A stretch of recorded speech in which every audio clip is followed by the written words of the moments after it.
sinisigurado po natin na wala pong pork barrel funds sa budget para sa taong 2026. Alam ko po yung mga particular na programa na binabanggit po sa usapin na ito. Kadalasan po ang nadidinig ko yung AX, MAIP at TUPAD. And on the part of the House, we have always maintained that in terms of post-enactment interventions, the House never engages in post-enactment interventions. Ibig sabihin po, kapag naaprubahan na po ang budget po para sa mga programa na ito ay napupunta sa mga kanya-kanyang mga ahensya. Halimbawa po, sa kaso ng AIX, nasa DSWD po, sa kaso ng MAIP, nasa DOH, sa kaso ng TUPAD, nasa DOLE. So, yun po, nandun po yun. At nasa discretion po ng ahensya kung papaano po i-disburse ng ahensya. They have their own internal guidelines, they have their own internal procedures as to how to disburse these funds. At wala pong intervention ang Kongreso patungkol po sa implementasyon ng mga programa na to. Another characteristic of pork barrel funds, as it's known in the past, would be its lump sum nature. At kung nakita nyo naman po yun, nakadetalye po lahat ngayon. Wala pong mga nakatago na pondo, wala pong mga nakatago o mga nakabaon na mga programa. Kaya po, atin pong maibibigay ang kasiguraduhan sa ating mga kababayan na wala pong pork barrel funds sa ating budget para sa taong 2026 at sa mga susunod na taon po sa ilalim po na aking liderato bilang chairperson ng Committee on Appropriations. Ma'am, critics have criticized nga yung budget process for this year na parang medyo naging tokenistic in nature yung mga budget reforms that you forwarded. What steps could you or the committee take to ensure that the budget process reforms you have initiated could be more concrete and tangible in the next budget process? Thank you very much po. Actually, during my manifestation before the third reading approval of the General Appropriations Bill, I have been very open about that this is the very first time that we've done this. This is the very first time that the House has engaged with civil society organizations, particularly in terms of the budget.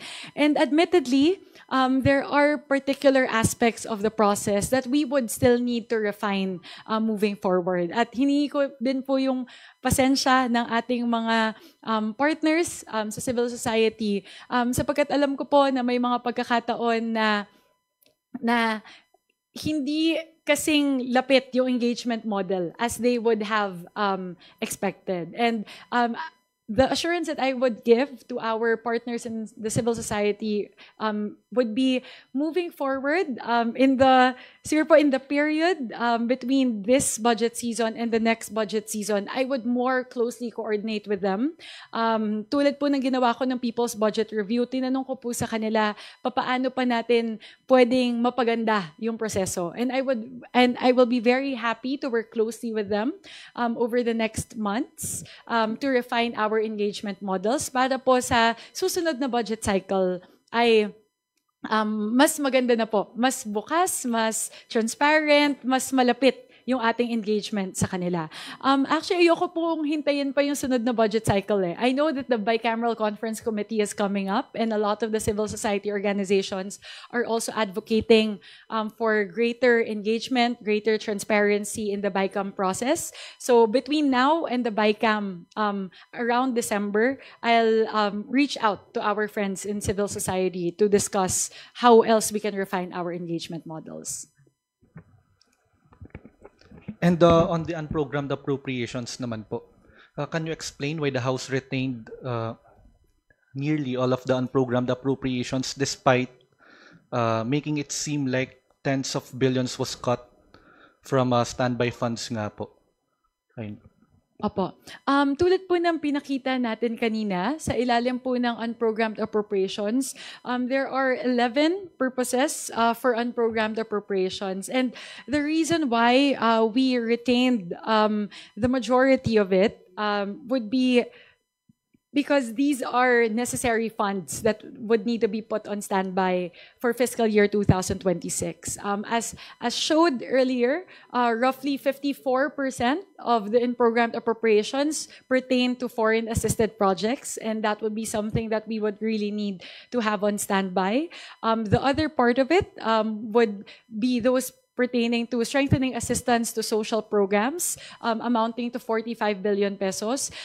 As you can see po, nakalagay naman po kasi yon para, nakaabang po yon para sa PhilHealth, sa DepEd, sa DOH, sa DOLE, at sa CHED. So these are items that would be necessary and would be very helpful for the country. And lastly po, sa AFP modernization, actually po, as also explained earlier, mas malaki pa nga po yung funding requirement as per the AFP modernization law. So there's 40 billion under programmed appropriations right now, 50 billion under unprogrammed appropriations. We still have around, I think, 20 to 30 billion deficit despite having this in unprogrammed appropriation. So, kung titignan po kasi natin, kung hihimayan din po natin yung utilization rate ng unprogrammed appropriations nitong mga nakadaang taon, hindi naman po talaga nagagamit yung or hindi po napopondohan yung kadamihan ng unprogrammed appropriations.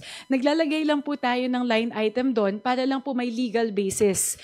Kung sakali magkakaroon po ng kadagdagang pondo o kadagdagang kita ang ating gobyerno, meron po tayong legal basis na pondohan itong mga programa na ito. So, we retained the unprogrammed appropriations, but we also are very adamant in putting in safeguards. Nakita po natin, paulit-ulit po na nakatalakayan sa ating mga deliberasyon na isa po sa mga pinaka-questionable na item sa ilalim ng unprogrammed appropriations ay yung dating tinatawag na sagip. At ang dahilan po kung bakit questionable yon dahil ang dami pong nabatak doon ng mga flood control projects at iba pa ng mga infrastructure projects na dapat sana ay nakalagay sa ilalim ng programmed appropriations. Kaya yun po yung ating ginawa. Opo, atin pong pinanatili yung level ng unprogrammed appropriations, pero sinigurado po natin na may sapat na safeguards, may sapat na panangga laban sa pang-aabuso. Tulad po ng binanggit ko, hindi na po pwedeng bumatak ng flood control, ng kalsada at ng tulay mula po sa dating tinatawag na sagip. So ang pwede na lang po ng mga infrastructure projects would be infrastructure projects pertaining to foreign assisted projects.